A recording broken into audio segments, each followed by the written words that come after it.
Excellences, Mesdames et Messieurs, la République démocratique du Congo, fidèle à ses valeurs de transparence et de responsabilité, a toujours tenu le même langage.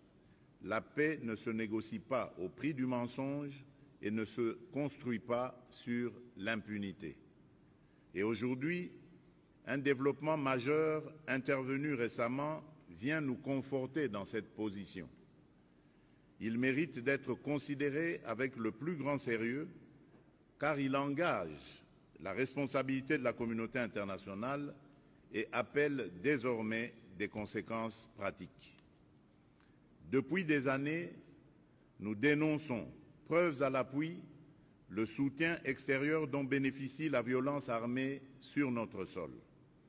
Et voici que, dans une déclaration officielle faite ces derniers jours devant le Congrès des États-Unis d'Amérique, une haute représentante de la République du Rwanda a reconnu l'existence d'une coordination sécuritaire avec les rebelles de l'AFC M23.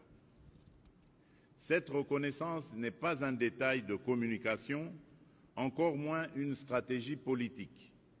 Elle éclaire d'une lumière crue ce que de nombreux rapports et de multiples partenaires relevaient depuis longtemps, c'est-à-dire l'existence d'un appui déterminant à un mouvement armé insurrectionnel opérant sur le territoire souverain de la République démocratique du Congo.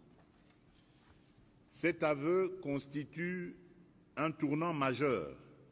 Il réduit l'espace du déni, clarifie les responsabilités et oblige chacun à passer des exhortations aux mécanismes d'exécution, ceux du droit international, ceux des résolutions du Conseil de sécurité et ceux des engagements politiques librement souscrits. Mais permettez-moi d'être parfaitement clair sur ce point.